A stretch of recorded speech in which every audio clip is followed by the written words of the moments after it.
Western Spring. Television is coming home in your color and culture.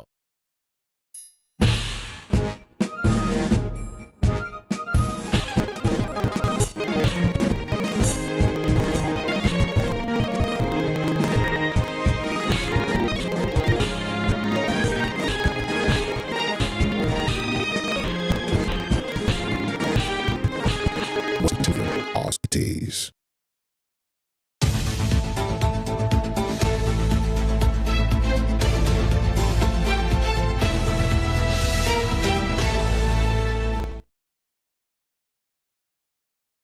Good morning, Nigeria. Good morning, my people. How are you doing? Are you feeling okay? I'm sure that's joggle your memory. A very favorite line of a very popular music. And another one says, good morning, my neighbors. Remember the American theme. By the way, thank you for joining us today on the program. I'm talking about this program of Years of Delight.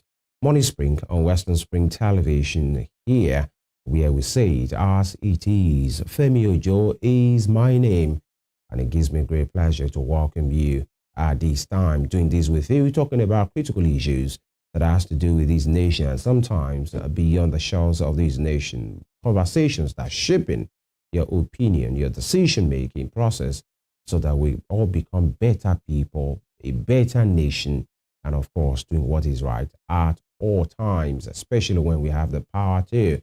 That is the focus of the conversation that we have here every day. We look at the papers, from the headline, from our major dailies every day, really now juicy headlines. And that's exactly what we'll do today. And at the other side of that, we then get talking about these issues. Today, November 5th, is the D-Day, the official day for the election, presidential election of the United States. In the United States, who will succeed President Joe Biden? The whole world is watching. Yes, just a nation. Just a country is the one having this election, but then, United States of America is not just a nation, so there is a keen watch from all over the world to see how it will go. And we'll be looking into that in the course of the program. We started, that series yesterday. We continue today as well. But let me take a quick break right now. When I return, it won't be only me. The program will continue. Stay with us.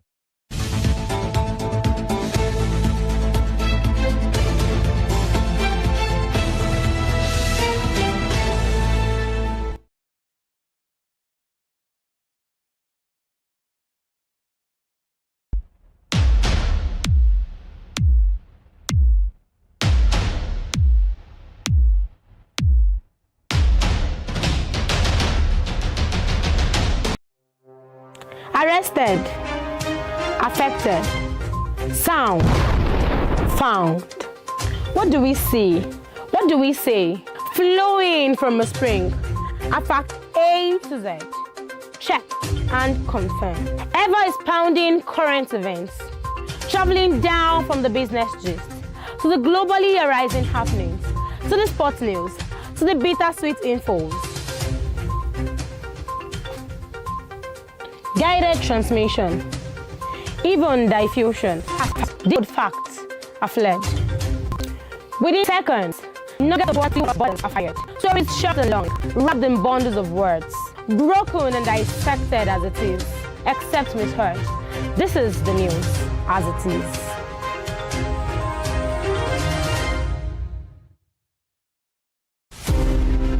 To Legendary Queen of the historian Zaria, an old walled town and capital of the Hausa state of Zazzau. Amina was a great warrior and the first woman to rule the ancient kingdom of Zazzau.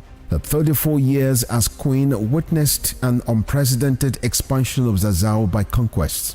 Queen Amina of Zaria belongs to the class of Amazons by the might of her army and her strings of conquests. She opened Zaria to trans-border trade and was said to have initiated kola nut cultivation in the ancient kingdom. The Hausa Muslim figure was born in 1533 and died in 1610 at the age of 77 years. Folklores remember Aminatu, the Queen of Zazzau, as a brave, smart and talented leader whose giant statue now adorns the National Arts Theatre in Lagos, Nigeria, while many educational institutions bear her name.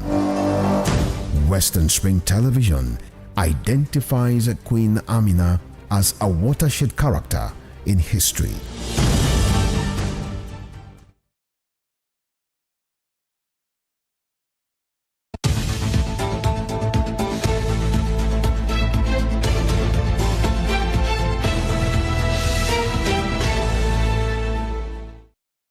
Thank you for staying with us on Morning Break. And as I said earlier, as we usually do on this program, we look at the major headlines, from major dailies in the nation, and the papers are in. So let's dive right straight into it. By the way, Evelyn is here. Good morning. Good morning, Femi. How Thank are you you doing for today? being here. Very Good well. morning, people. Thank you for joining us. I am Evelyn here.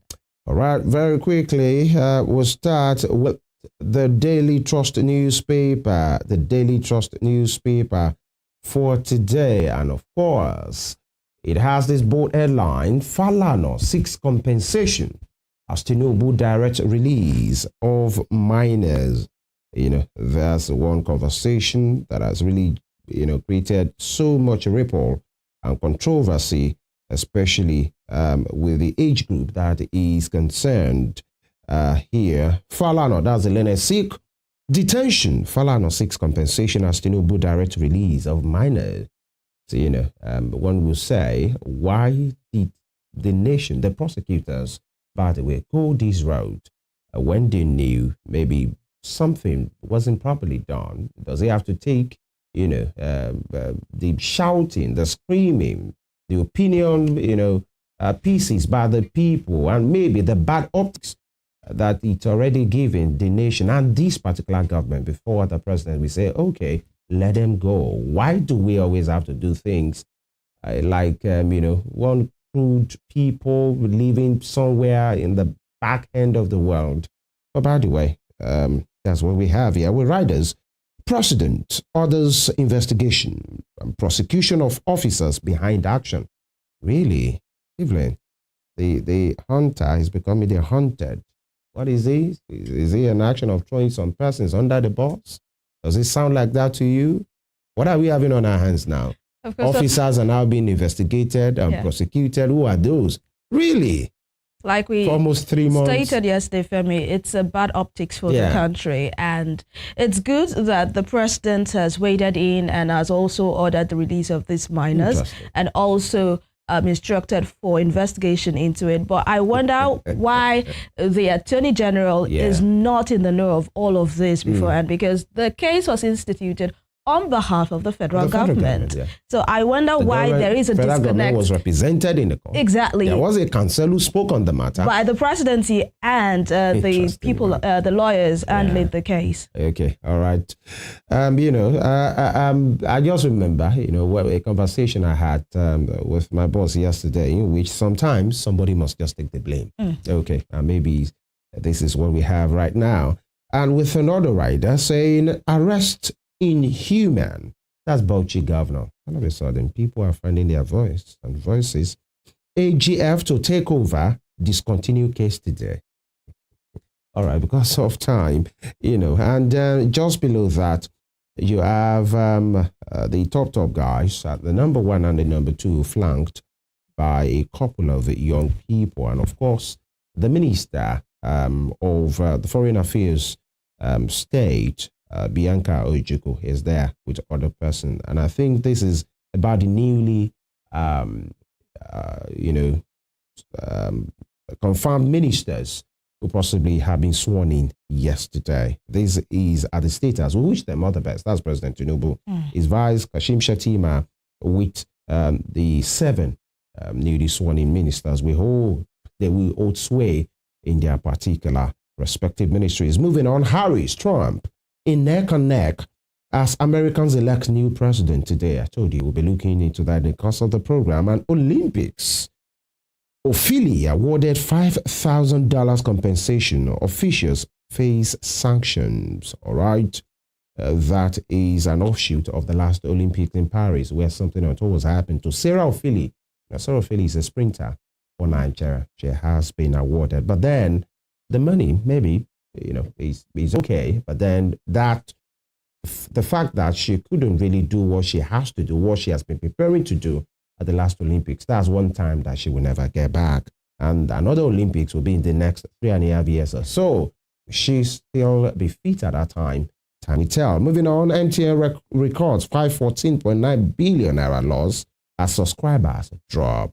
Okay, and ex-Delta Governor Okowa in EFCC custody over diversion of 1.3 trillion naira. Idea put only at the back of that.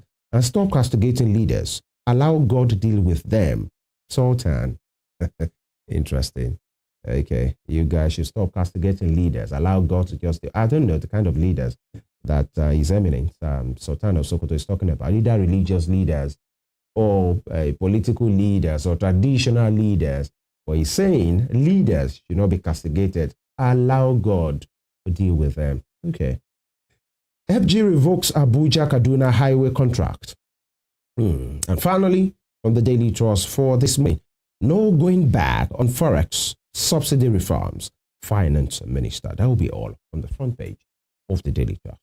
And from the Daily Trust, we had to Nigerian Tribune newspaper this morning. Let's check out what stories have made it to the front page of the Nigerian Tribune. The big, bold caption there is on the bad governance and security agencies involved in minors' arrest, prosecution to face probe. With double riders as Tinubu directs release of young detainees, asks humanitarian ministry to take charge of their welfare. That's on Nigerian Tribune this morning.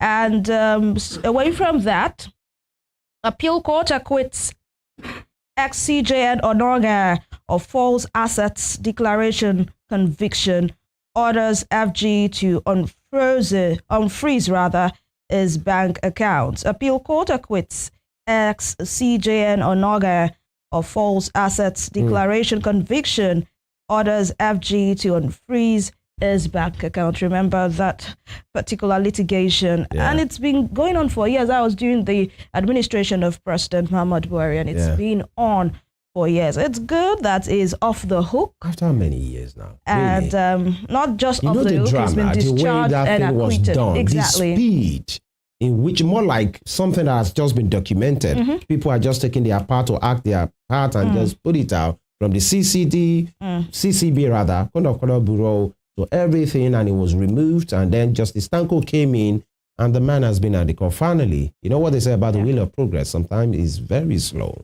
All right. This justice may have been delayed, but it wasn't denied for him. Well. Auxiliary appears in court amid tight security. Judge transfers case file to CJ for reassignment. North conducts airstrikes to support power restoration in Northwest. Kill several terrorists.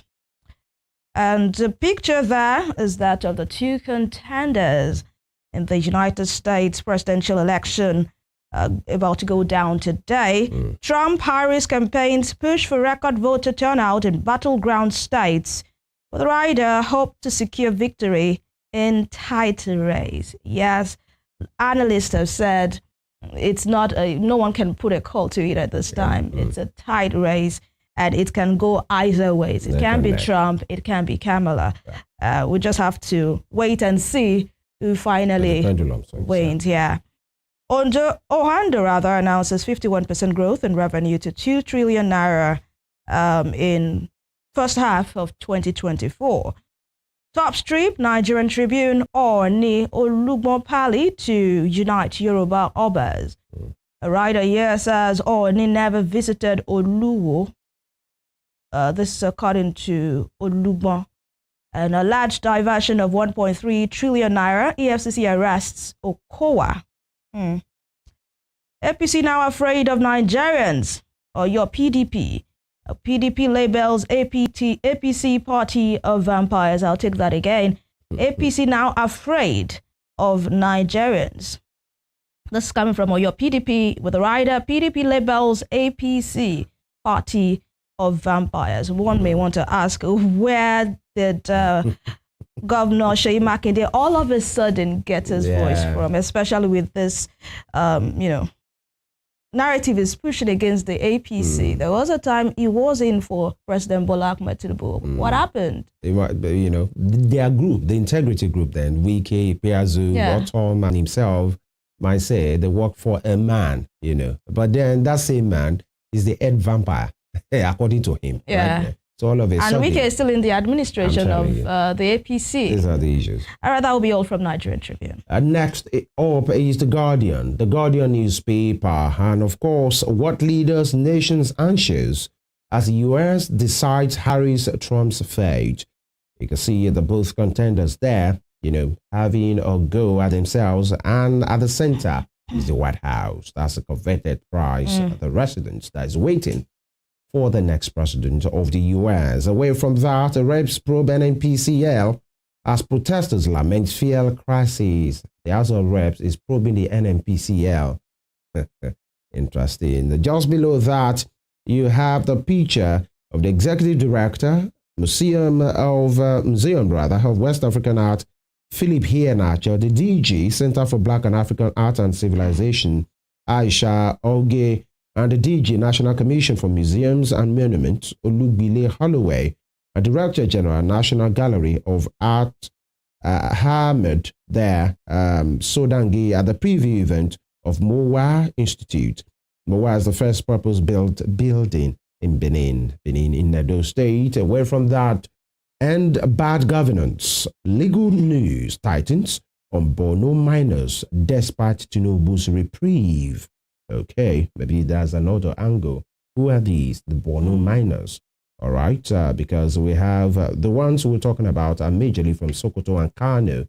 Okay, Kaduna and Kano rather. So we are having the angle of some miners from Borno State as well. Below that, EFCC detains Delta ex-governor Okowa, who alleged 1.3 trillion naira fraud. We hope Okowa won't be looked for here and there, just like the case of the White Lion, former governor of Kogi State. I hope he doesn't jump bail and he won't hide that the special lion that governed, Kogi State for like 8 years, still, a wanted man right now. Even when he used his legs to walk into the building of the EFCC, EFCC said they are still looking for him. Our investment in creative art culture sectors transformed Edo, says Obaseki. I could have asked Evelyn, okay, if that is true, but, it's not time for that.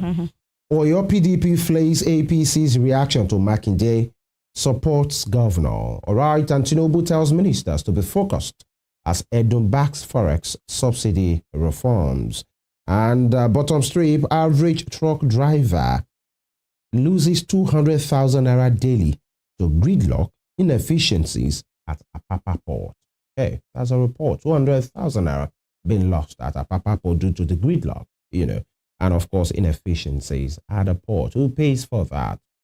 The jury is in the hoping, and that will be all from the Guardian's front page for today. Very quickly, let's get on to the Punch newspaper this morning. Hungry miners. Tinubu orders probe as FG backs down. Miners' arraignment dent on Tinubu's government, says opposition. CSOs demand compensation for detained protesters. A lot of people are speaking on this matter. And Tinubu asks new ministers to stay resilient amid criticism, abuse. It said his government, his administration is on the path of economic recovery. And, yesterday while speaking to the new ministers, said they've been called to service. Yeah. And that's the ultimate or, biggest call you can have as a Nigerian or as any citizen of any country. That's right. Called by your country to serve. And, urging them to work with him on this path of economic recovery, that if not for his administration, the country was already, moving into bankruptcy. But they came in and rescued the situation. But, this has got Nigerians talking. the country is on the verge of bankruptcy, but your administration got new private jets, new cars for the office of the First Lady and all of that. I went through social media yesterday and I saw the reaction of people to his statement yesterday. All right, but of course, we hope that the new ministers, 7 of them, would be able to, give in their best in the ministries they've been, they are heading now. Stock markets rise as Trump-Harris battle for U.S. presidency. Cleric bags life jail for raping minor inside mosque. This is horrendous. This is sad. It's all shades of wrong. Terrible. Well, it's good that he's getting, consequences for his action. And I hope that the minor in this case is also provided with some therapy, not just left to our parents or to our guardian, but, she's provided with therapy because it's a whole lot of trauma. It's going to be a whole lot of trauma for her. Or your PDP defense Makinde says APC scared of Nigerians. All right, the fire is coming from your state.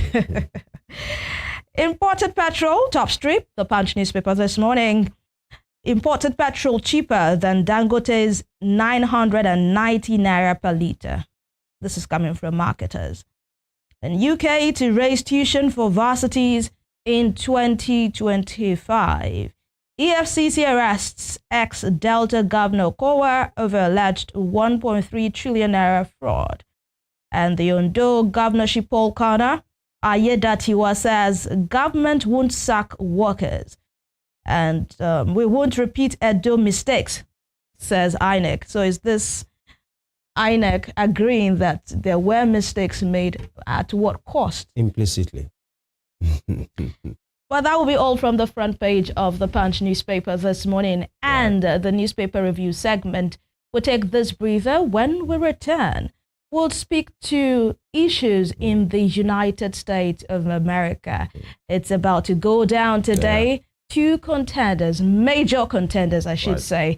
Donald Trump, Kamala Harris, fighting for the White House. We'll be back on Morning Spring right here on Western Spring Television. Do not go anywhere.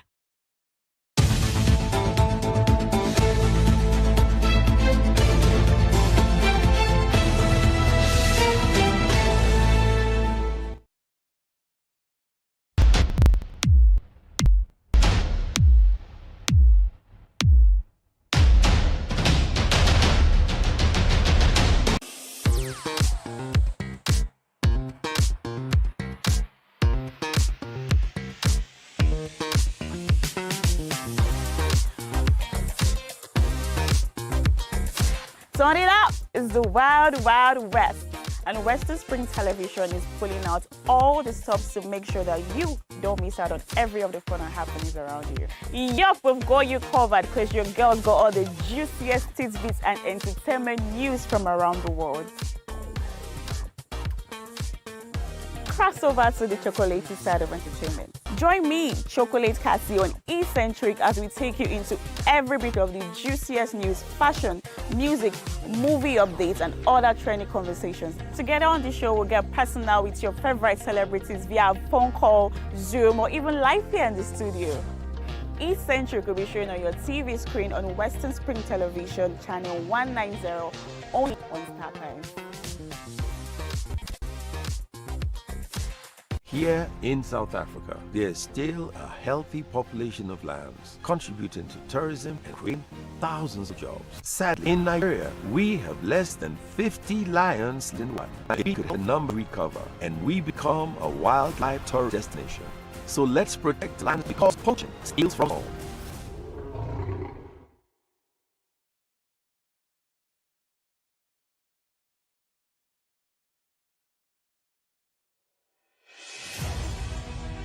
Can you imagine the feeling when you get the news as the break with facts and clarity? A news and all who really have faith. Projecting culture and tradition to the world.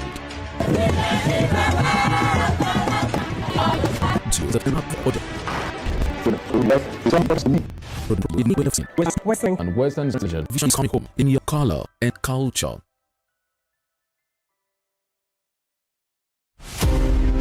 Nelson Rolly was an anti-apartheid activist who gave his explanation of what has been described as the world's most vicious ruler of unjust and man-humanist man. He was born June 1819 as an outlet of a human activist segregated by South Africa. At the climax of his trial for treason, orchestrated by the Great Crusader for Democratic Equality was prepared to establish the rule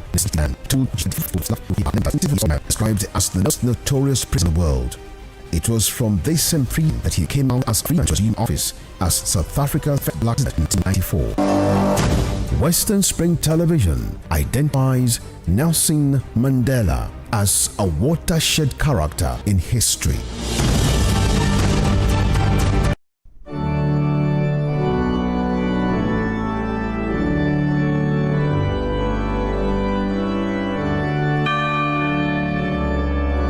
Here are 5 amazing fun facts I bet you never knew about Christianity. Number 1, there are over 2.4 billion Christians worldwide. Amazing fun fact number 2. The Bible is one of the best-selling books of all time. With more than 100 million sold ever. More Christians believe in heaven. The Bible is the most trusted book in the world, with more than 3,000 languages. Amazing fun fact number 5. Most Christians throw science out of the window without realizing that most scientists are Christians. Hello, I am Pastor Steve Akinwumi. And I am Dr. Adeoye Oyewole. Join us as we highlight and discuss day-to-day issues pertaining to the day-to-day living of every Christian. Issues in Christendom shows every Sunday on Western Spring Television, channel 190, only on StarTimes.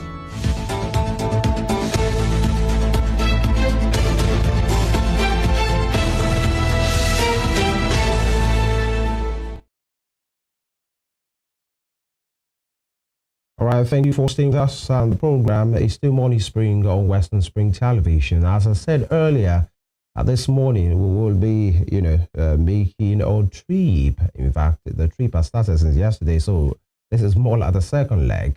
And it's about what is going down, or what is about to go down. We're talking about God's own country, the United States of America, and the race for the White House, which is, today. And it has started, by the way, in the system that the U.S. runs. The early votings have started earlier, but today, November 5th, 2024, who succeeds President Joe Biden? Will he be Kamala Harris, his current vice president, and of course, born to a Jamaican father and an Indian mother?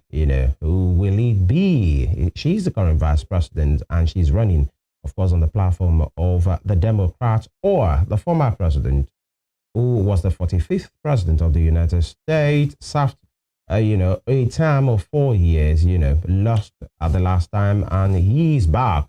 Donald J. Trump, a New Yorker, is back on the ballot today as well. So who will it be? What are the things that will really shape in people's mind, the decision making? And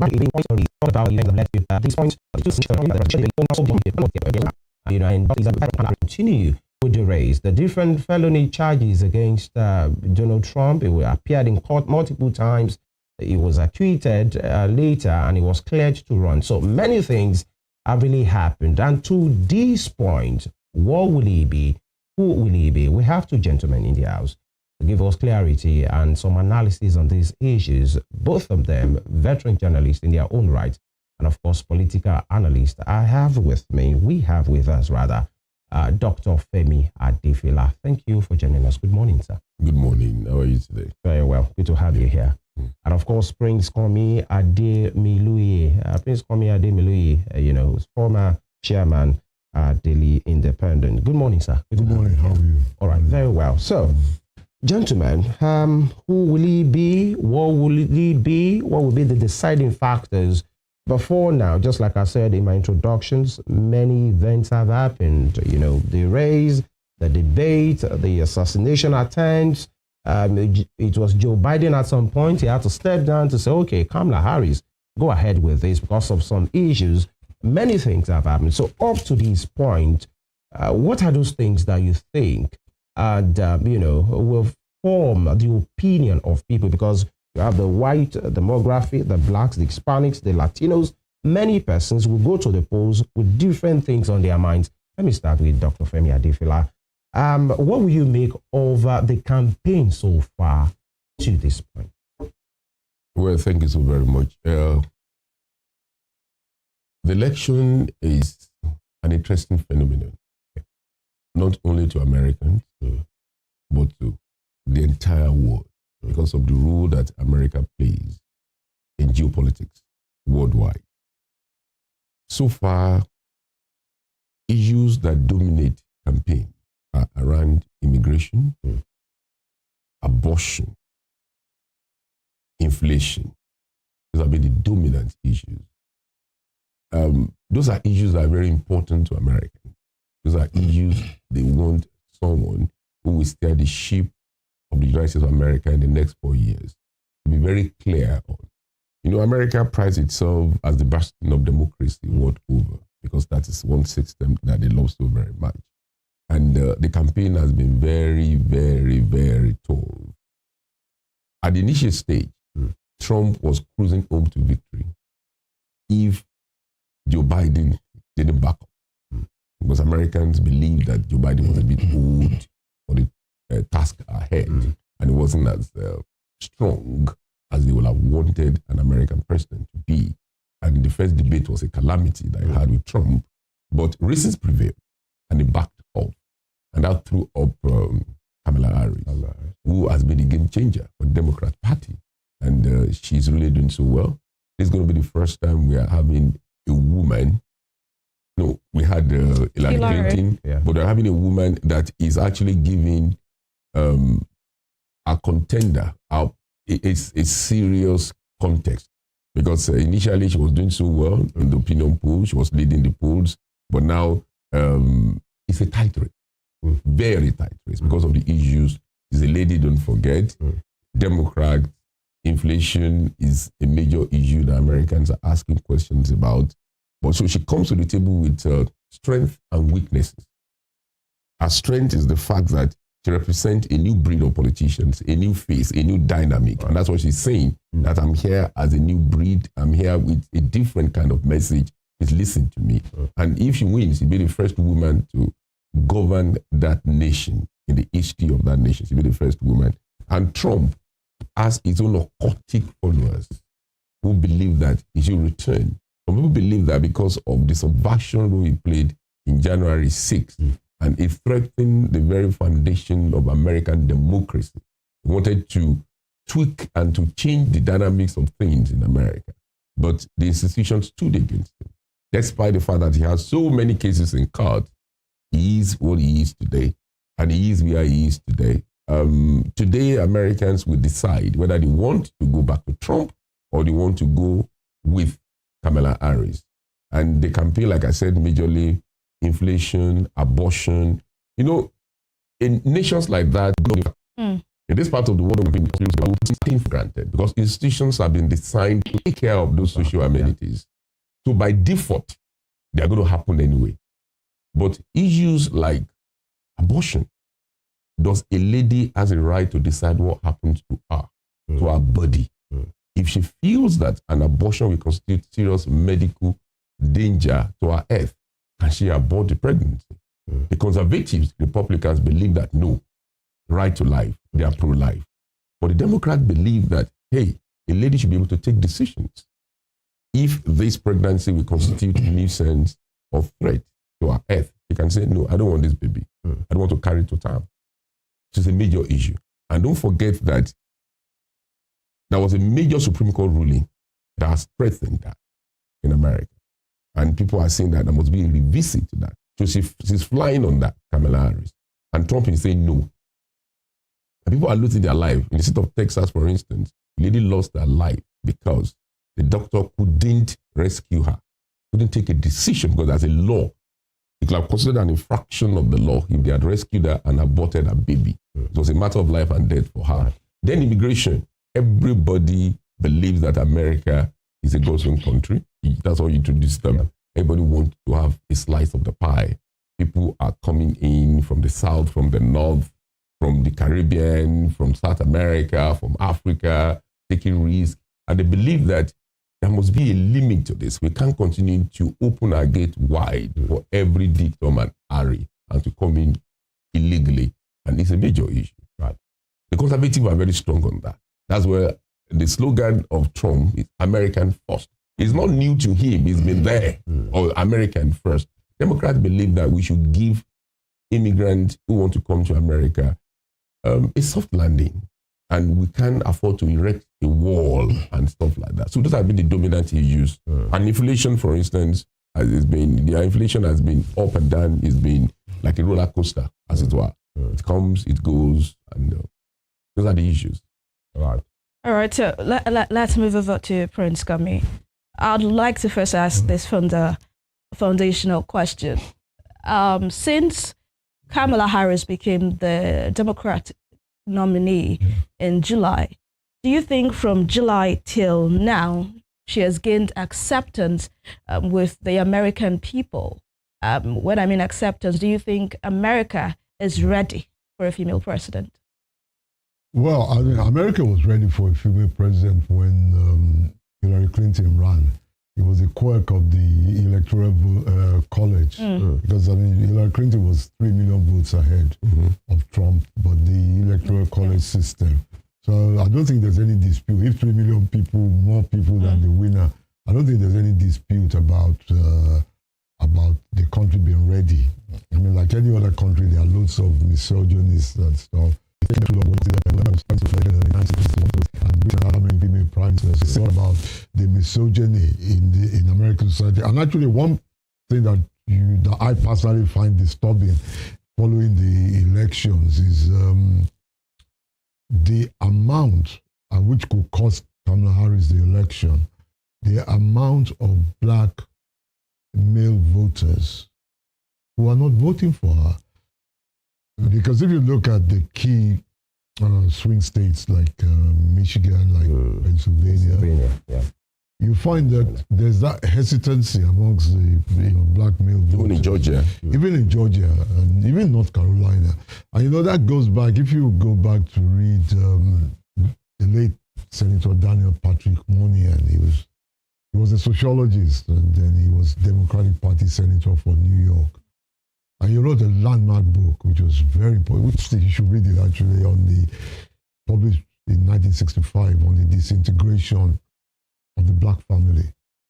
And he showed, and I think that might be decisive, unfortunately for Kamala Harris today, he showed the erosion of the self-confidence of the black male, from slavery to Jim Crow, and how the black male, I kept thinking about this last night, I didn't want to disappoint doctors, but if you look at the erosion of the confidence of the black male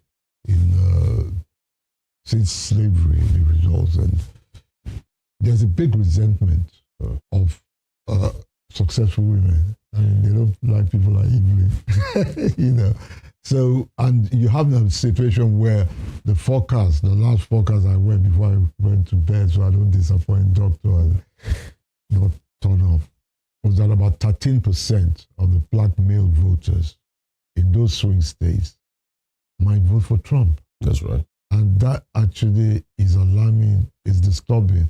But it's also a fallout of what has happened over the last 100 years.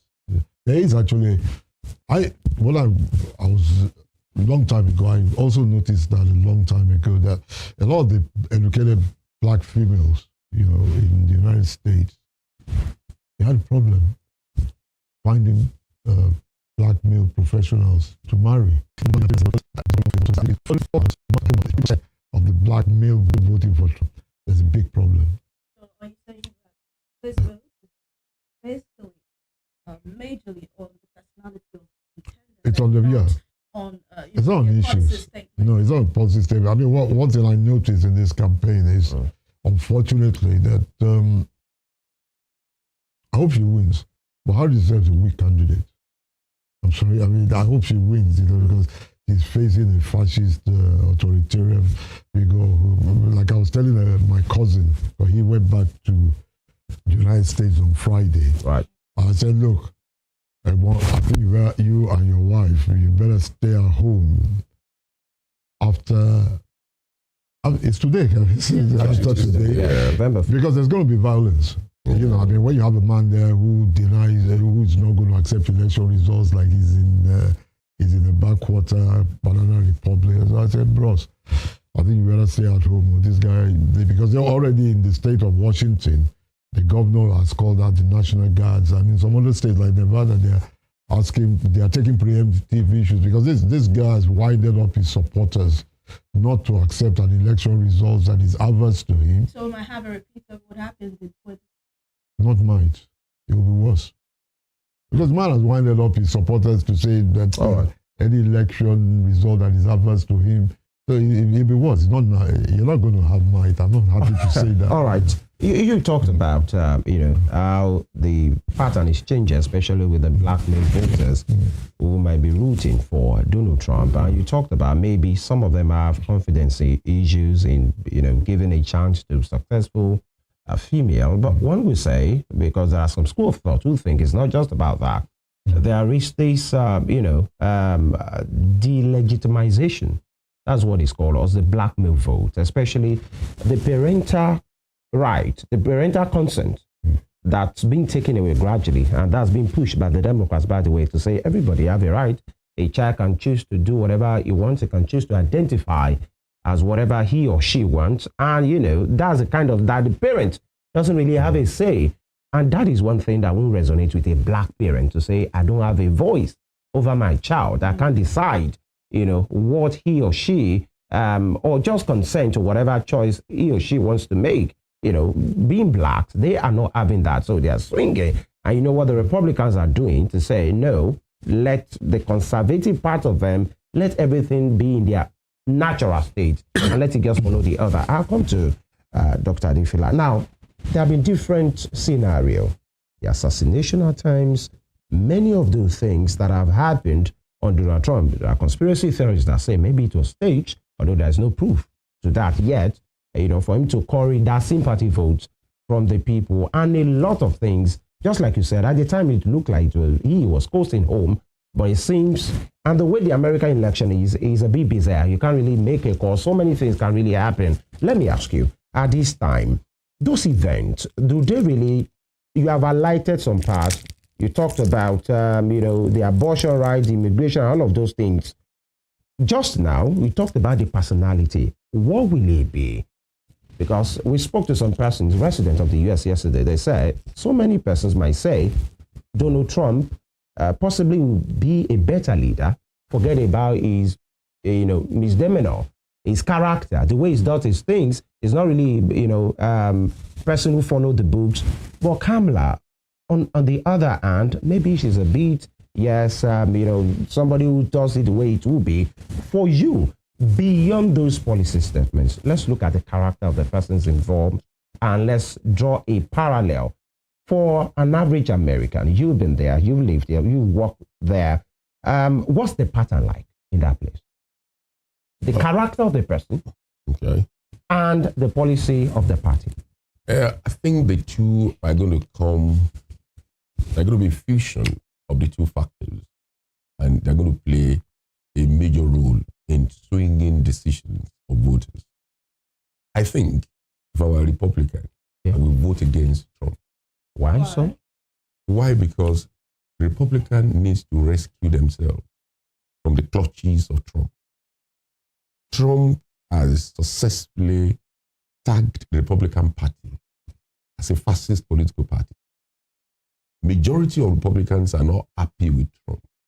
He has held them down under his own cloud, which is not particularly very good.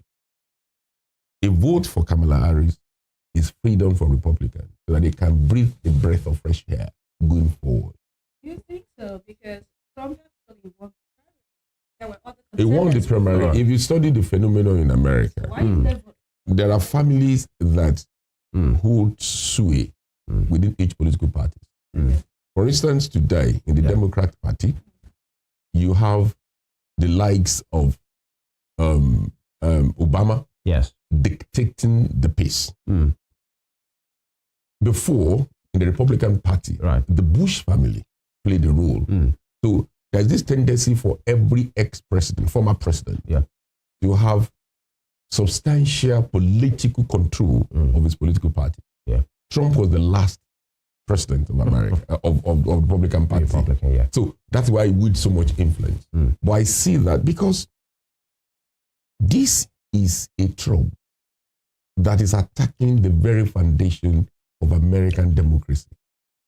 This is a Trump that threatened to pull out of NATO, the very strength of America. If he had pulled out of NATO, NATO was a child of necessity for America to maintain its hold on geopolitics, globalization, and global leadership. That was the very essence of it. So this was a Trump that fired at the democracy and threatened the democracy of America.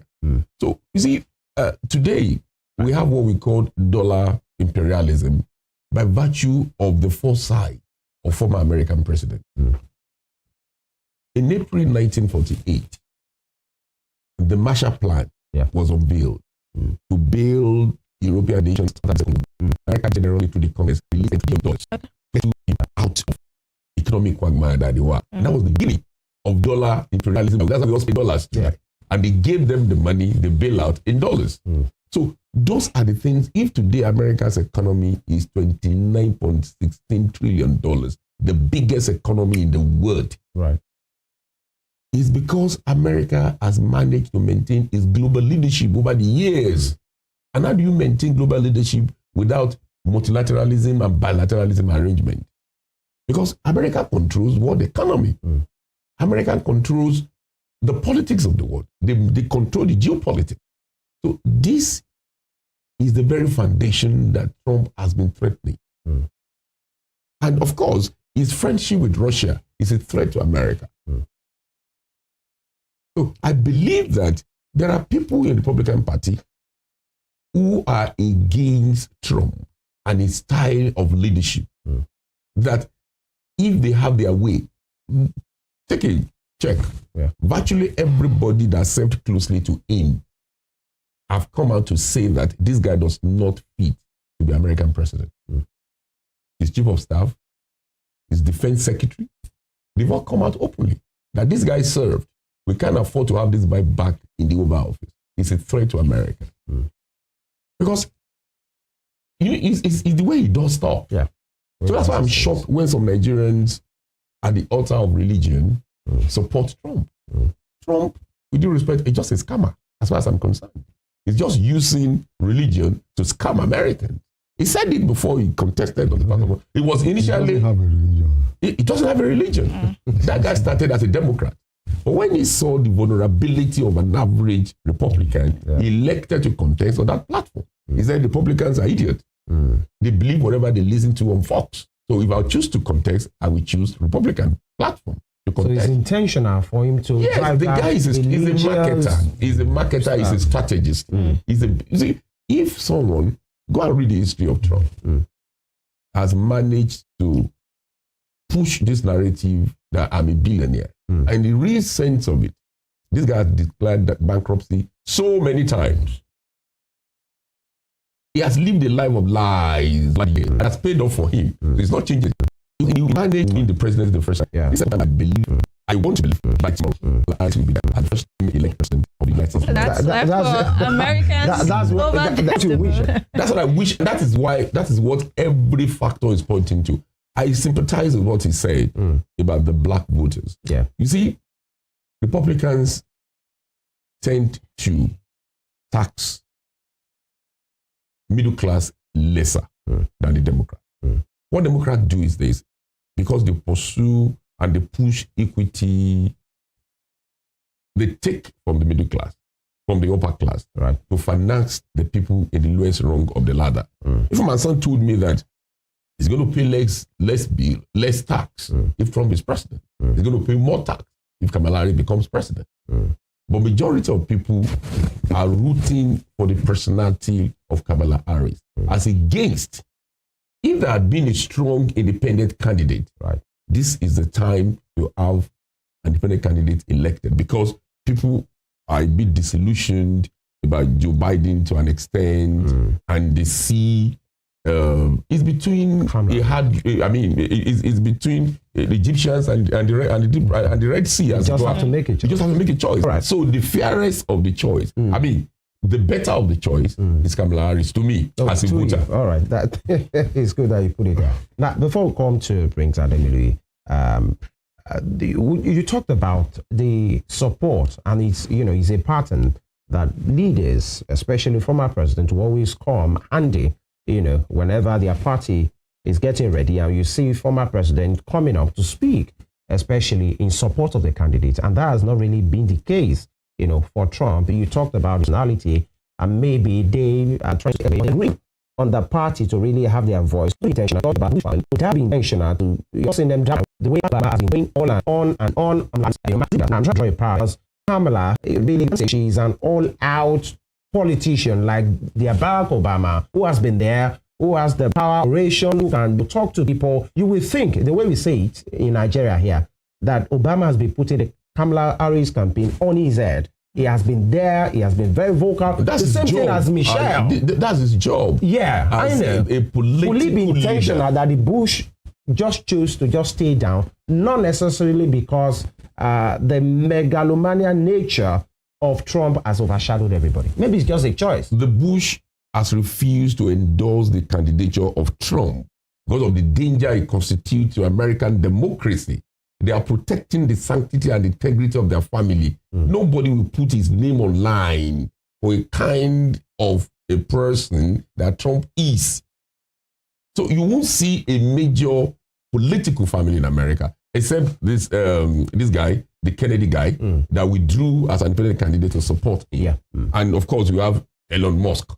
Yeah. Elon Musk is a dangerous triangle for America. Elon Musk, Putin, Trump.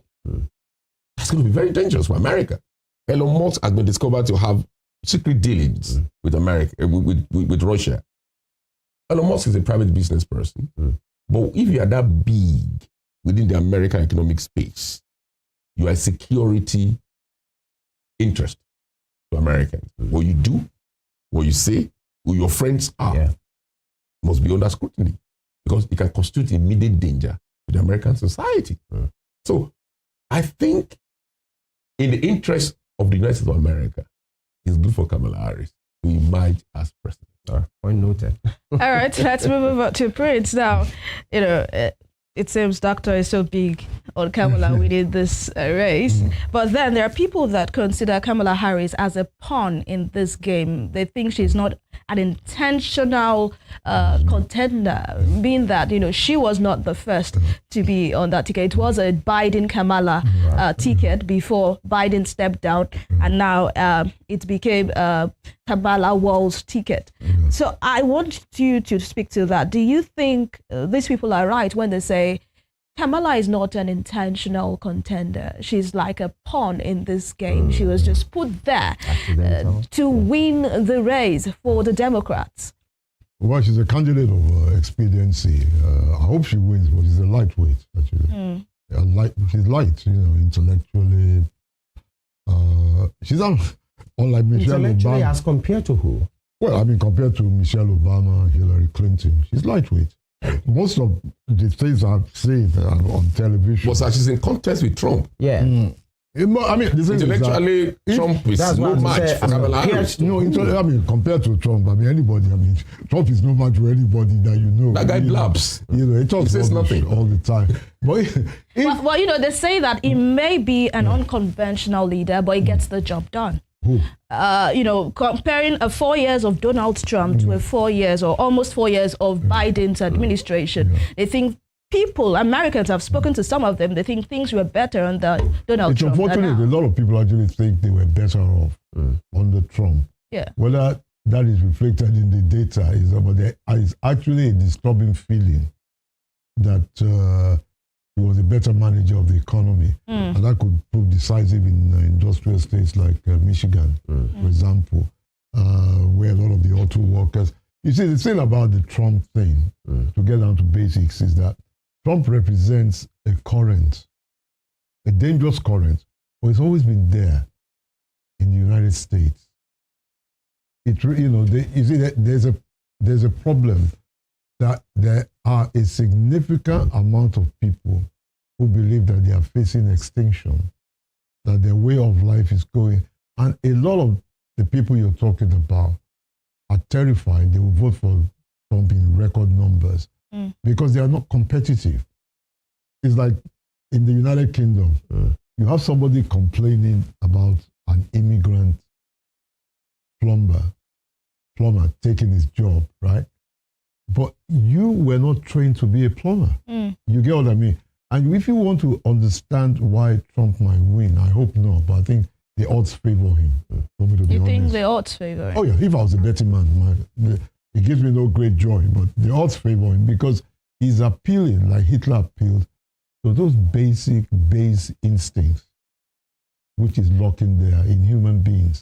The fear of the unknown, the fear that you're uncompetitive, the fear that, because a lot of his support base are not competitive. You are complaining about immigrants, but can you do the jobs they're doing? It's like members of the Reform Party in the United Kingdom. You say that immigrant, you know, but can you do the job of the plumber? If you're a plumber, like I was telling, the guy used to be my driver, you know, he's a friend, you know. I'll tell you, I wish I had the clout to get him a British visa because he was actually trained as a plumber, you know. He's just out of condition, he became a driver. Wow. If you're a plumber in the United Kingdom, you earn more than a doctor. No, anywhere in the global north. From when I was in secondary school, you earn more than a doctor. Just take it. Evelyn is a doctor, I'm a plumber. I just take it that if Evelyn is earning £100, I'm taking home about 117. It's taken for granted. Even before I was born, you get what I mean. So you now have the same situation. And he gets to pay leg tax. It gets to pay leg. Thank you for that. Business person. Thank you for that. Pays on what he declares. So you have a current in the United States in which people are uncompetitive. They feel they're falling behind. They feel that immigration is stealing the jobs, which, how can you steal a job you're not qualified for? How can somebody steal a job? But it's a real terror. Right. And you cannot forget this.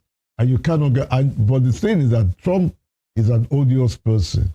But that current has always been there because right now, a significant, maybe a majority faction of the white population in the United States, they're frightened because by about 2050, for the first time ever, they'll become a minority. You get what I mean? And this factor has always been there. It's just that Trump represents that in the most crude and baseless points. If you can, let me give you an example. I don't want to say because it's something like when I was 10 years old, that was Republican convention that nominated Barry Goldwater to play. I've never been that terrified in my life. It was the same thing that you now call Trump. It was ferocious hatred. Myself and their kids, we were 10-year-olds. We were just about, out of about 8,000 people at the Cow Palace, and there were up to 50 blacks. And, when Rockefeller, who represented what Bush is representing, to speak, it's the wrong thread. 6 days later, I don't know how to tell you that. So you think the minority have that fear that maybe at some point they might become a minority? No, the majority, the whites, of course, by 2050, the whites will, for the first time in the history, you can fact check it on your phone. And it's global. Yeah. And it's very global. And let me correct something. Yeah. They're terrified. It's going to be a travesty of fact. If we get the trajectory wrong, Trump inherited a vibrant, prosperous economy from Barack Obama. By the time he was exiting the White House, he bequeathed a battered economy on Joe Biden. That was COVID. That was his work. So it's going to go for the boss with skills of the president from Bush. 8 years thereafter, he turned it around and bequeathed on Trump a boisterous economy. Unemployment was under 2%. Everything was working well. By the time Trump was exiting, he had mismanaged the treasure that Barack Obama bequeathed on him. So please, it's going to be wrong for someone to ascribe the economy under Trump to his sagacity. I contest that. But you might not be able to, not that we're not talking about proof now. Yeah, the effect of the COVID, you called it his luck, but it's a major factor. That's right. Yeah. But the way many economies were better. The way he managed COVID, it was terrible. His utterances was terrible. It was terrible. Initially, he was in denial. Yeah. He called it the China virus, the Chinese virus. He denied it. Oh, it's going to go away. It's going to go away. He refused to take action. Leadership is not a badge. It is a responsibility. Yeah. I think the one luck that Trump is unfortunately having is that the Kamala campaign is not focusing on the economy and the fact that he was actually a bad economic manager. They're just focusing on personalities, and so I wish they had focused. And Biden himself has achieved a lot. He has now, but he has achieved a lot. But the thing is now that what kind of campaign are these people driving? That they are not emphasizing your own economic successes. It doesn't make sense. That's why I think she's actually run a very inept campaign. You know why they can't? I hope he wins, but where they can't inch their campaign on the economy is this. Why? Ukraine-Russia war came. It propelled inflation globally. And what is happening? Geopolitics has not favored the economy in recent times. And it happened. And it's a passing phase. Once we exit this war, the dynamics will change. Everybody is paying for the war in Ukraine. We are all paying for it. Even in Nigeria, we are paying for it. So that actually tweaked the economic success of Biden and migrated it to the negative. To some extent. And inflation was on the rise. But why focus on the personality of... You see, the thing is this, right? That one dangerous thing, which I don't understand, is Harris' campaign. If Trump wins, God forbid, bad thing, I still think he will win. Is that he's going to raise tariffs on goods from China by 60%. He has said it. Tariffs from everywhere else by 10%. That's right. That is actually going to... And it make life a hell for blacks. That's easy. People are not getting pretentious about that. A 10% increase on tariffs. He's always talking about what he's going to do, Look at how that's going to affect retail prices with small retailers across the United States. But I guess he doesn't care because he has always talked about America is for America. Yeah, but the thing is that if the Harris and he's talking about his issue with China. You're not getting it. Yeah. If you see, he is using those issues to stir up nativist sentiment, resentments against foreigners. Who are majorly uneducated anyway. Thank you, because you see, bus drivers, their truck drivers. One of the things that you look at, a lot of people in Nigeria, I think Doctor will agree with me, tend to look at the United States in the same way they look at the United Kingdom of France. But the United States is not the United Kingdom. It's a very badly educated country. That's right. I'm telling you, in a lot of ways, parts of Nigeria are better educated than Americans. These people are they're not exposed. The amount of Nigerians who have passports, or who, if we had a more efficient passport service, will have passports. It's about 4 times the amount of Americans. How many Americans do you think have any intention of going outside of the States? Even George Bush, the son of a multimillionaire, had spent only 3 days out of the United States when he became president. Yeah, I know. Let's look at other indices. Go out of Nigeria every other week. You have to look at the country as a very insular country. Right. Let's look at one of the indices that might be a factor for some persons. The war in the Middle East. Actually, the Israel, fighting on so many fronts, and of course the support they are getting from the U.S. Even when the U.S. Anthony Blinken has spoken to Benjamin Netanyahu, guys, slow down for a while. But Benjamin Netanyahu is not having it, and he has said it until he's done with Hamas and Hezbollah and all of them. But then, he's not just the only person paying. It's not just about Israel. It's about the support Israel has been getting from the United States. And many Americans are saying, it's okay. We don't want to keep spending on these fronts again. And it's looking like it's not ending. Taking on so many persons, having a go at him. Dr. Adefela, let me ask you, will this be a factor as well? Because when you check the number, the figure of the money that has been voted into that particular war, and of course, America's support for Ukraine against Russia as well is a lot. There's some demography in America that is saying, we don't want this again. Could that be a factor? You see, America is a traditional ally of Israel. Yeah.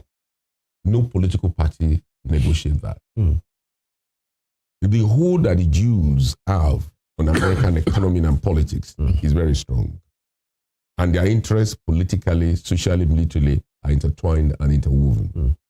Be it Republican or Democrat, you will get, they are in unison when it comes to Israel. They defend Israel. They spend so much money and they are ready to spend so much money to defend Israel. They are traditional allies. There are outcries there. There are people are crying that and saying that, hey, you got to stop this. Yeah. But it can be very hypocritical, most often than not. Because America will do anything and everything to protect Israel. It's traditional. It's conventional. They share that unison and they are not ready to compromise that. Now they are propelling a two-state arrangement so that we have Israel and we have Palestine right there. But one thing I find very curious actually is this. We need to be very, very factual when we discuss the Middle East issue. If Israel is not taking, we may have a regional war on our hand. With what's going on between now, Israel is fighting Libya. Iran, I beg your pardon. Is fighting Iran. Is fighting Lebanon. Yemen on the other hand, and of course the war in Gaza rages every day. In Lebanon, in Yemen, in Iran. And we need a holistic solution.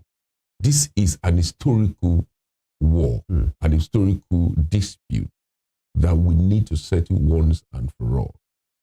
Everybody must have a share of the pie. These are brothers who are at war at each other's throat. But one thing I find very curious is this. Each time I see Jews, Israelis in Israel protesting against Netanyahu for the wars he's waging in Gaza, I want to see Palestinians too protesting against Hamas. There are two sides to every coin. But most often than not, when we have a war between the top dog and the underdog, we focus on the top dog. If there wasn't October, was it October 7th? Yeah. That wouldn't be what we have on that today. Though I know something prepared that. But October 7th was unprovoked. 1,300 Jews lost their lives in a single sweep. What did you expect a responsible government to do in response to that? Not to say anything? Of course, to go after them. As we caution Israel, we should not be hypocritical. We should caution Hamas. But would that be possible when Palestinians are seen in Hamas freedom fighters? That is the unfortunate thing about that. They see them as we are now paying their deliverer. I don't endorse this collective punishment. This corporate punishment. I don't endorse it. But when Hamas, as a group, have adopted the style of using Palestinians as human shield, they've embedded themselves in the school system, in the hospital system, in the basement. What do you expect? And on the other side, they could use their devices to see that, hey, Hamas are operating from hospitals, from schools, from camps, and everything like that. What should they do? I don't endorse the wanton killing. It boggles the mind. And I don't like to see it. We need some measure of peace globally. But and that region are not playing ball. That's right. Both sides must play ball. Because so many countries have been trying to intervene. Qatar. If Netanyahu had lost his life in the last attack, missile attack on his home, what would have happened? What will have happened? So what I'm saying is this. As we are trying to tell Israel to slow down, we should also tell Hamas to embrace peace. I want Palestinians to carry placards. I've not seen a single one to condemn Hamas. That what you do is killing us. Please stop it. One might say we might have to wait forever if actually you think Palestinians would do that, because what they are seeing in them as it appears, is they are seeing them as deliverer, freedom fighter. So back to the question you actually asked. Because there are some Americans too who are protesting. If Trump wins, it's going to get worse. How so? It's going to get worse. But you know what? Trump was the first guy that moved American embassy to Jerusalem. It wasn't done before. From Tel Aviv, yeah. You see, from Tel Aviv, that's right. What I'm saying is this. Trump is more audacious. Trump is a man that does things without recourse to ethics. Whatever he wants to do, he does. So I think Palestinians will be worse for it if he wins. You know how to ask There's no caution whatsoever as far as Trump is concerned. I mean, the war is still on. It's raging on. Because Netanyahu is... The people who are investing in Trump's campaign want as many wars as possible to continue. You have to factor that in. These guys are not running a charity. Some will say he led a war-free regime as American president. I was about to ask, how many wars were there during this propaganda, but this is a totally different situation. I can't see any war, this particular war ending.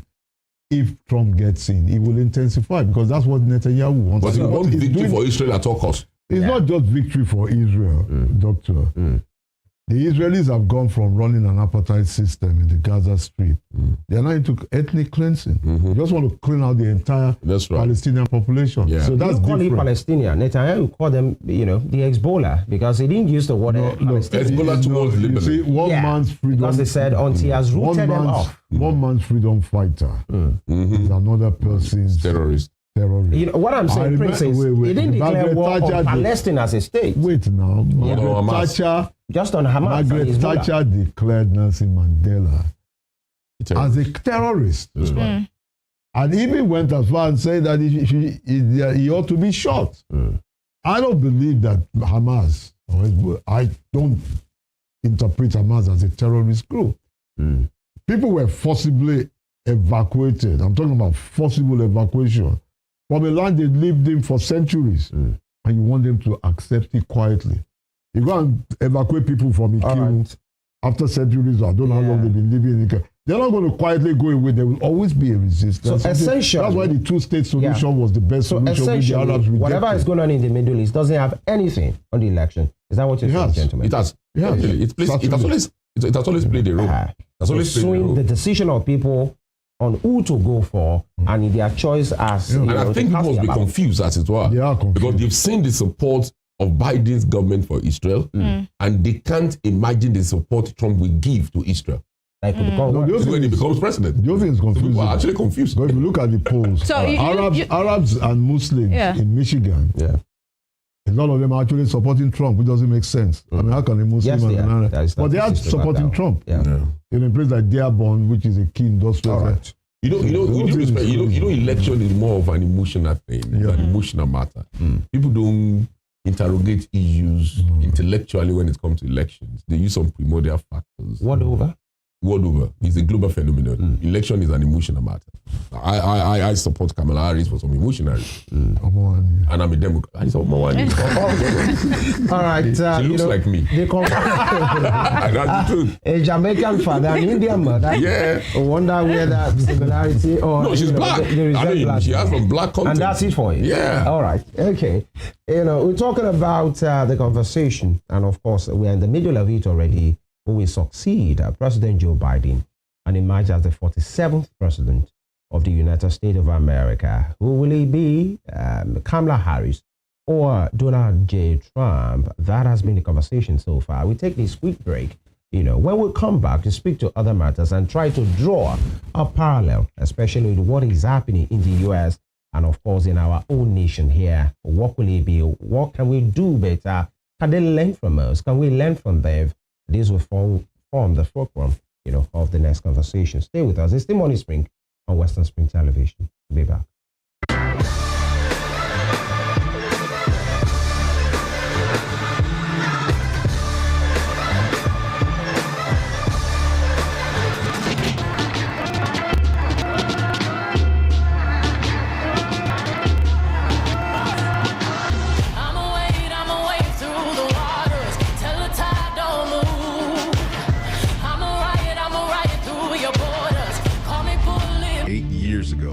One man had the courage to step forward, to take on the corrupt ruling class, to battle the Washington insiders who raided our factories, pried open our borders, and our best Americans died in wars overseas. But the corrupt system fought back. They could never forgive him for taking away their power and giving it to you. January 20, 2007, you remember, that day, people killed this shit again. So they came after his family, his business, and his freedom. One hoax, one injustice after another. But Donald J. Trump pressed on because he was fighting for himself, he was fighting for you. They're not coming after you. Democrat Party Trump, they're behind bars. I'm not about it. I'll never quit, I'll never bend, I'll never break, I will never yield, not even in the face of death itself. And that came in the center, taking his life. Seeing Donald Trump get up after getting shot in the face, pump his fist in there, is one of the most bad things I've ever seen in my life. Weeks later, a hostile foreign regime, desperate to stop America's comeback, launched their own plot to assassinate President Trump. No American political leader had endured what he has endured. He did it for us, for our children, and for freedom. Generation 40 years of here, I want to redeem this wrong. That is just within reach. But he on you, tend to job. You control of this struggle and figure now you don't. Only you inside how you're this. We will make America again. We will make America strong again. We will make America safe again. And we will make America again. All right, both in the studio. Only that we don't have the power to run. In fact, we'll have seen where these we head. By the way, but we are still talking about who succeed Joe Biden as the next president. So many things, sentiment, emotions, policy statement, and all of that as well. As we custom on this end, I want us to draw, similarities, if we can actually do that, with what has happened there. And let's talk about party supremacy, Doctor. It was Joe Biden, with his frailty, with his age. Some call him, the sleepy Joe and all of that because of his disposition to things and his health. A couple of gaps here and there, falls here and there. And he went on the ticket, to give it a go. And then at some point, he had that particular debate that was a disaster, and the pressure, really got high. And after a few days, he threw in the towel and endorsed Kamala Harris to say he should go ahead. Many persons will say if it's in Nigeria, even if the person is on a hospital bed with drips all over his body or, in ICU, the party supremacy, because we learned at some point, there's big spenders who are threatening to pull out. We won't endorse this. We won't work with these politicians and say, no, this is not the best that we can. And he, less than a week, stepped down to say, I'm no more doing this. Okay, my vice can go ahead. Is there anything we can learn? Because if it's in Nigeria, even if the contender is found stealing with a gun, there is a way we explain it away here. Is there a lesson to learn? Talking about party supremacy and ideology, the party will always be supreme. But it seems that that's not the case here in Nigeria. Yeah, I agree with you to an extent. Don't forget the fact that even in America, there's a convention. They call it right of first refusal. The sitting president has the right of first refusal. Yeah. So the second time ticket is given. Yeah. If you are sitting president. But with Biden's age, the gaps in his speeches, age takes toll on virtually everybody. We're all human. Yeah. When you get older, you degenerate one way or the other. It is natural. People saw degeneration and was becoming embarrassing to America. And unfortunately, Democrat strategists staged that debate. They actually strategized it to prove to American voters that Biden had stuff in him, but it went horrid. The debate didn't go well for Biden. Then there was an outcry from the Democrats within that this guy cannot fly the flag of our party. The very day Obama spoke, I knew that was the end of the road for Biden. He spoke and said Biden must consider. It was a subtle appeal, but it was a subtle threat. They knew that they couldn't go to that election with Biden. If Biden was on the ticket, Trump should have been preparing for his inauguration by now. It would have been very disastrous. Yes, two things: party supremacy, then the ethical nature of American politicians. If Biden had insisted, nobody could have taken the ticket for him by force. That's the truth. But he was proactive. He was attentive. He listened to people and he took decisions based on the preponderance of advice that he got from his party that, hey, you can't go into this party, into this contest with Trump. You are free, you are old. How old is he? 80? 80? Yeah. 80 years old man. I mean, I think in record, he'll be 81 now, this year. Yeah. I mean, on record, he's still the oldest American president in history. So he has done well. And this man has served America from his youthful days. At the time, he was the youngest senator. Now, the oldest. So he has seen it all. Both ends of the divide. So he has done well. But two things came to play. Party supremacy and ethical conduct. If he had insisted, there was no option because he got the ticket anyway. But he listened, he was proactive, he was attentive, and he listened to his party, he listened to the people, and he threw in the tool so that Kamala Harris was propelled. And that is, and we need to learn from that. Exactly. We need to learn as a nation. Party you remember the drama, Nigeria, the big spenders. Yeah, you know what is happening you remember right now. when Umaru Yar'Adua was very sick, how he became a pawn in the chessboard of his immediate lieutenant. We didn't know what was happening to him. He was being deceived. People were taking advantage. So what you don't know is this. Even his vice was blindsided. That's right. When you are president or you are governor in a nation like Nigeria or Africa, you are a slave of your immediate caucus. Because you are their meal ticket. Not because they love you, but they love the fact that you are on this seat. You may be an imbecile. And they are taking advantage of you. That's what we do in this part of the world. So we need to learn a lesson. There's time to come, there's a time to go. There's an entry door, there's an exit door to every position. That we should know that. And party is supreme. When your party speaks, because election is like a cooperative society. You almost bring vote on the table before you can win. If you don't win, there's nothing to share. There's no position to share. So thank God he listened to words of counsel. He threw in the towel, and Democrats is even in this race. Quickly, when do we get to that part in Nigeria, or where did we lose it?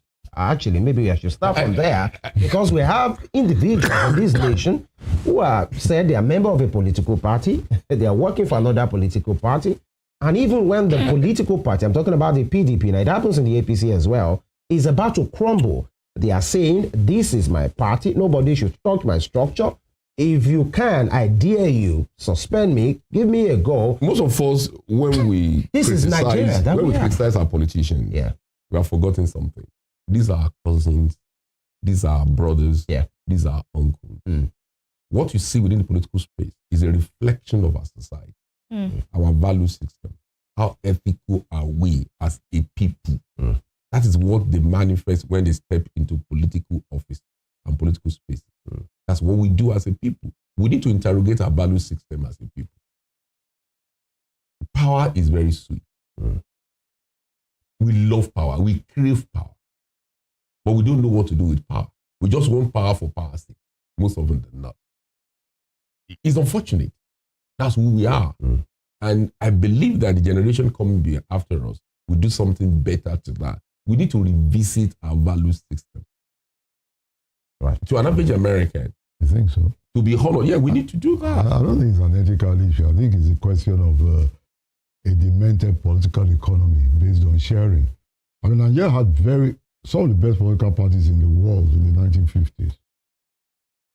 When I was a kid, you had political parties in which they had a director of research, had proper manifesto. I think this thing came out of the abrogation of the 1963 Constitution. Like you correctly said, what you call politics, well, I don't know. What you call politics in Nigeria has nothing to do with politics, actually.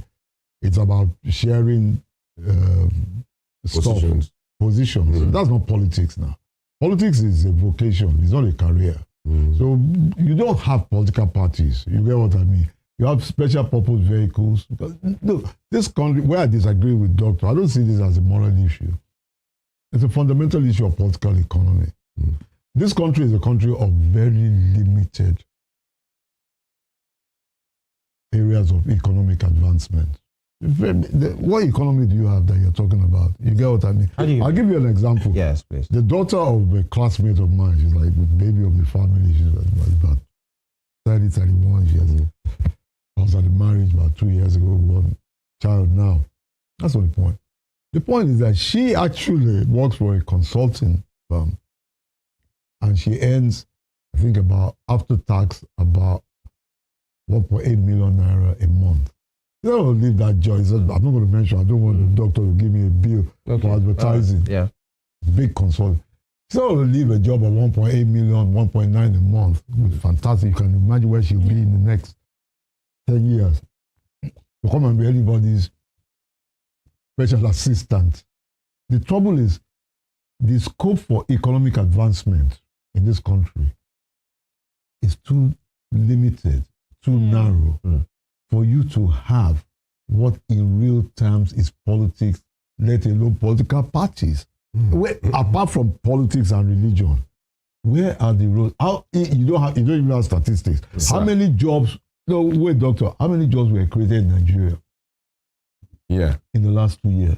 When I see statistics, which I hope is not true, I hope I could maybe you check. Say about 600,000 people are giving youth call discharge certificates. I almost faint. Because what jobs are waiting 600,000 people giving youth call? You see, it's a question of which country. I agree with what you are saying to an extent. We don't have any politics in Nigeria, let me say as I'm this. concerned. We cannot but go back to the basis when we discuss issues of this nature. Because as a people, we are in a quagmire. We're in the dark street, politically, socially, economically, to be mined. And I'm beginning to interrogate our DNA as a people. Most often than not, when I interface with people like you who lived in the 50s, in the 60s, in the 70s, you canonize, you venerate our experience in the 50s, in the 60s, in the 70s. Well, it's true. Yes, I know. And I ask this question.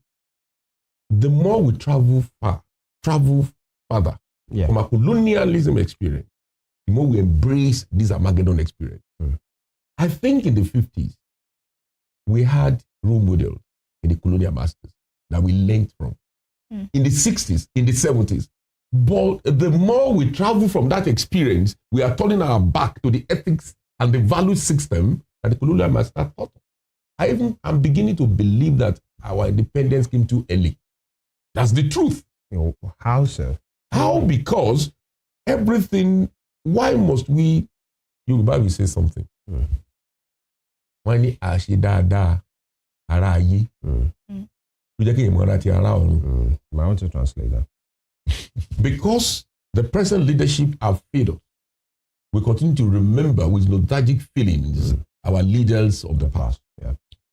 Doctor, isn't that because in the past we had good institutions? Right now we have personalities bigger than institutions. Our institutions are deteriorated. How come that is happening to you? How come you are losing your institutions? How come you have bad personalities? So you think that is proving your point? It is, the father will move away from the colonial masters. People, we are not ethical. Doctor, it has ethics nothing is it's ethics. I know it's you're cultural. A religious person. No, it's not religion now, please. Even religion is a major problem in Nigeria.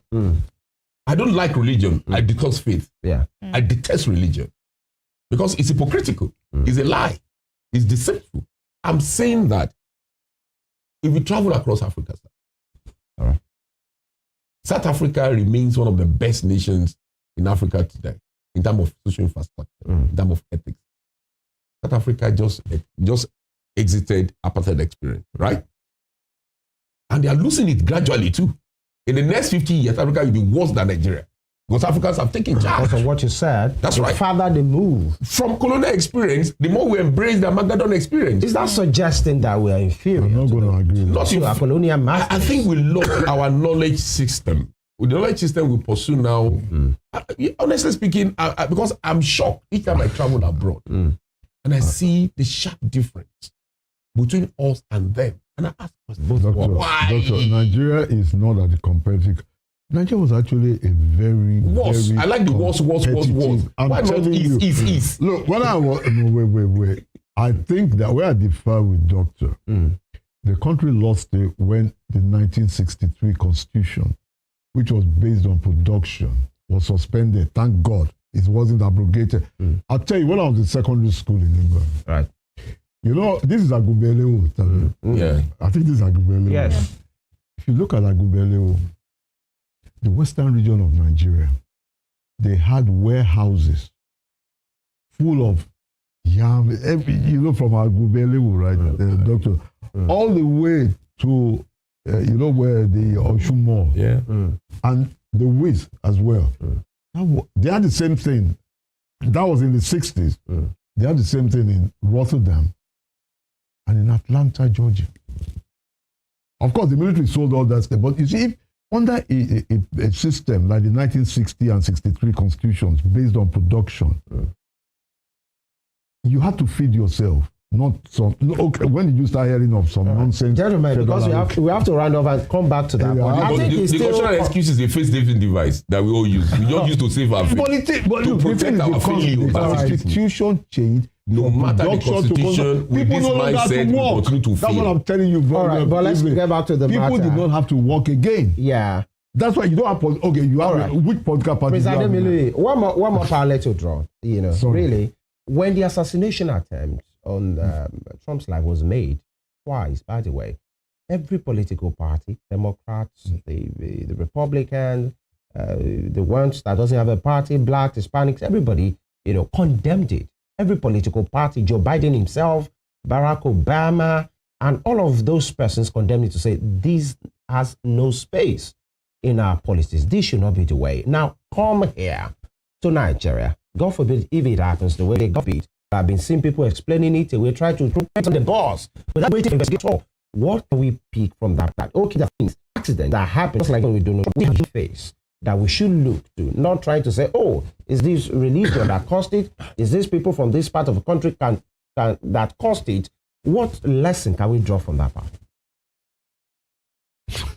If actually you understand. Well, I mean, if it had happened in Nigeria, it would have taken a tribal and religious coloration. Exactly. And it would have been horrible. I don't even want to think about it. But it's all part of the issues that we have, that the country has no political party based on any ideology. They would have interpreted it as tribal. There would have been a bloodbath. Only God knows what would have happened. So I just hope that, I just pray that it never happens in Nigeria. All right. We just have to go. So if you will make a call, let's put you on the hot seat. Who will it be, Donald or Kamala Harris? Don't have to ask Doctor that question. Yeah. Let me start with Prince Ademilui. I mean, it gives me it makes me very unhappy, actually, because I don't like fascism. This guy has run a campaign that was like the campaign Hitler ran when he won, and the rest is history. Okay. It's unfortunate. If I was a betting man, I'm not a betting man. Yeah, I don't even have money unless he win. Trump, unfortunately, he win. Decisively, he won't be close. Okay. It's a shame. I'm not happy to say it. Okay. I can't see him losing. It's a shame. It makes me feel awful. By tomorrow or day after, you'll be pumping champagne in Democrat okay. celebration. You know the way we say that around here is the audacity for me. It's the confidence. You know, it's not about who you want, but who you think would win. Yeah. Who I think we win and who, you see, I'll give anything for Harris to win. There's a particular guy in American history who has rightly and correctly predicted every American president in the last 40 years. Okay. He has predicted that Kamala Harris. And you are still with that? I still with it. Exactly. I was just about Thank you, gentlemen. There's always a first time. For your time and take. There's always a first time, right? There's always a first time. To that. In the next 24. I will buy you a bottle of beer. Okay. I'll come to DC and buy you a bottle of beer. I'll serious. 2 bottles of beer. In the next 24 to 48 hours, the post will be clear. We have with us today the chairman for the Daniels Communication, of course, veteran by all means, being a journalist and of course a political analyst, Dr. Femi Adefila. Thank you for joining us. Thank you so much on the program today, and of course former editorial chairman of Daily Independent, veteran journalist as well. Political analyst, Prince Kwame Ademilui. Thank you. Thanks for inviting me. All right, it's always a pleasure to have you. We must go. Yes, so we must go. Thank you to our esteemed viewers for being a part of the show this morning. Of course, we'll make a return tomorrow for another interesting time. You can watch a recap of the show on our YouTube channel at Western Spring TV. Connect with us on Facebook, Instagram, and X at Western Spring Television. My name is Evelyn Ohiola. See you tomorrow. And of course, Femi Ojo is my name. God willing, we'll make a return. From both of us, have a very splendid day. Bye.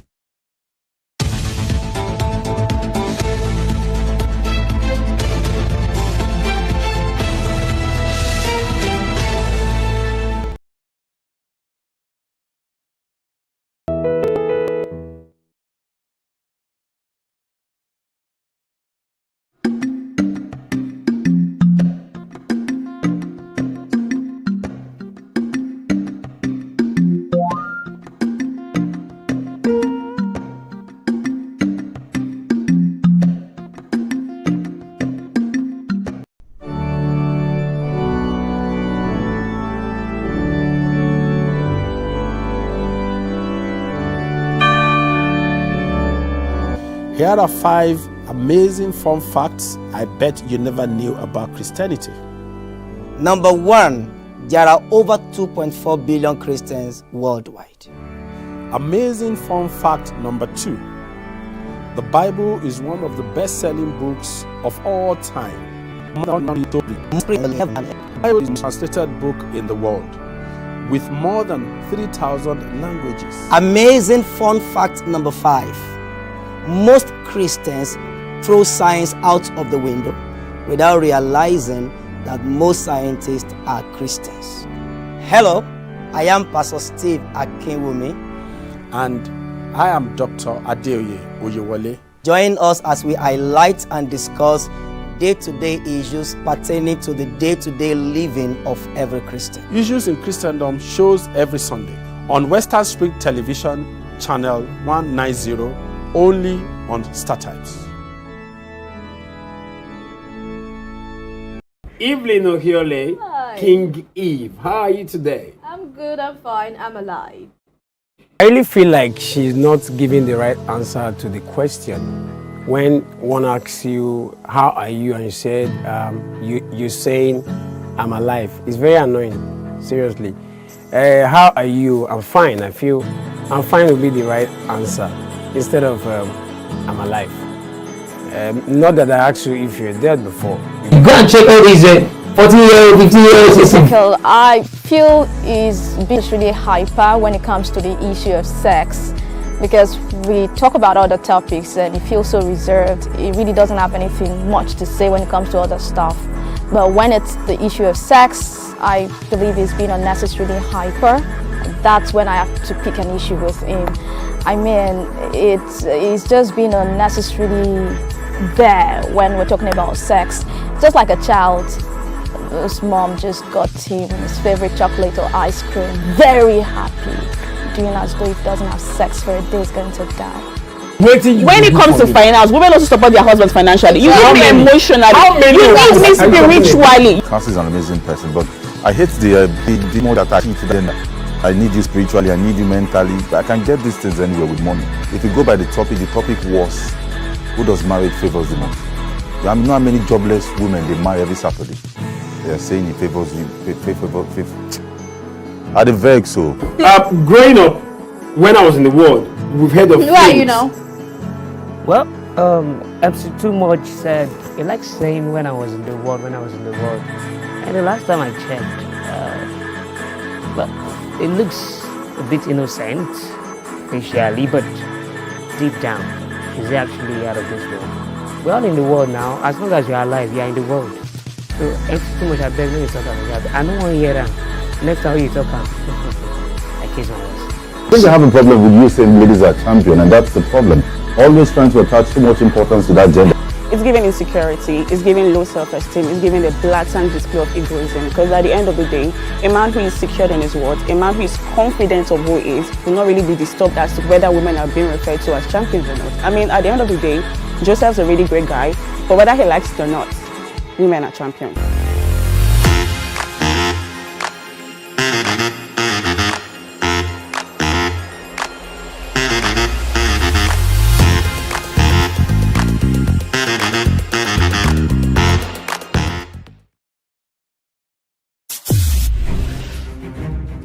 Since assuming the mantle of leadership in Osun, the state of the Living Spring, Governor Ademola Adeleke has left no one in doubt about his avowed commitment to the overall development of the state. The footprints of his transformative agenda span through education, transportation, health, staff welfare, social infrastructure, among others. Living Spring Update, a weekly diary on Rave 91.7 FM and Western Spring Television, Channel 190 Star Times DTT, will extract Governor Adeleke's development agenda for your listening and viewing pleasure.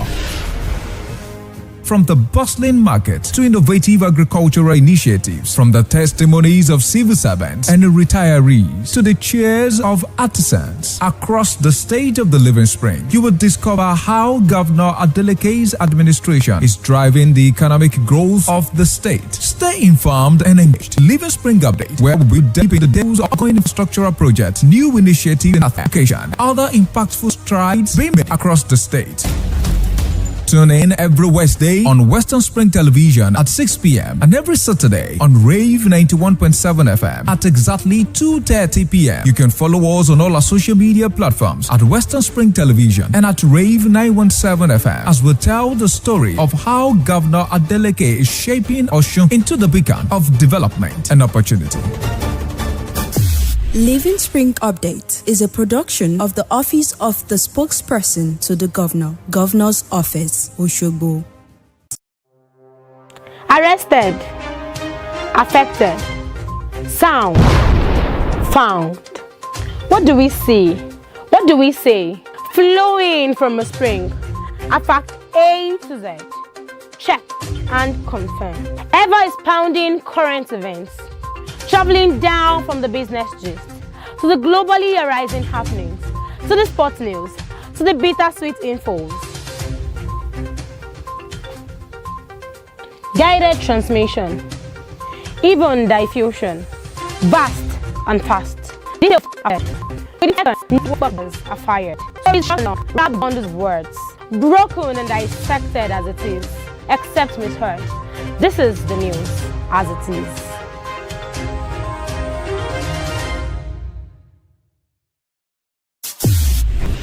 Since assuming the mantle of leadership in Osun, state of the Living Spring, Governor Ademola Adeleke has left no one in doubt about his avowed commitment to the overall development of the state. The footprints of his transformative agenda span through education, transportation, health, staff welfare, social infrastructure, and others. Living 7 FM and Western Division and 180 Star TT will extract Governor Adeleke's agenda for your listening and viewing pleasure.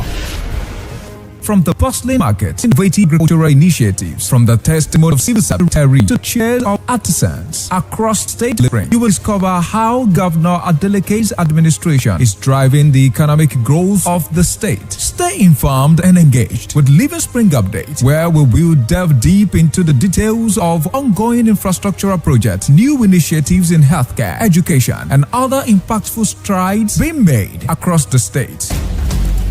Tune in every Wednesday on Western Spring Television at 6 p.m. and every Saturday on Rave 91.7 FM at exactly 2:30 p.m. You can follow us on all our social media platforms at Western Spring Television and at Rave 917 FM as we tell the story of how Governor Adeleke is shaping Osun into the beacon of development and opportunity. Living Spring Update is a production of the Office of the Spokesperson to the Governor, Governor's Office, Osogbo. Ahmadu Bello, a Prince Royal, was born 6th of December 1910 at Raba Village, Sokoto, northwestern Nigeria. His father was a district head and heir apparent to the Sultanate throne from the house of Usmanu Danfodio, a religious and social reformer who brought the Habib dynasty under the Fulani Caliphate in the beginning of the 19th century. Ahmadu raised the consciousness when in 1954 he engineered the establishment of the Northern People's Congress (NPC) as the first political party in northern Nigeria and the rallying point for politicians in the region before independence. History will not forget Ahmadu Bello for his charisma and political sagacity, which provided ease for his kings into assume administrative positions in Nigeria's post-independence era. The distinguished elder statesman and doctor has faced on his country's 200 currency as Makavun to one of the architects of Nigeria's independence. Western Spring Television identifies Ahmadu Bello as a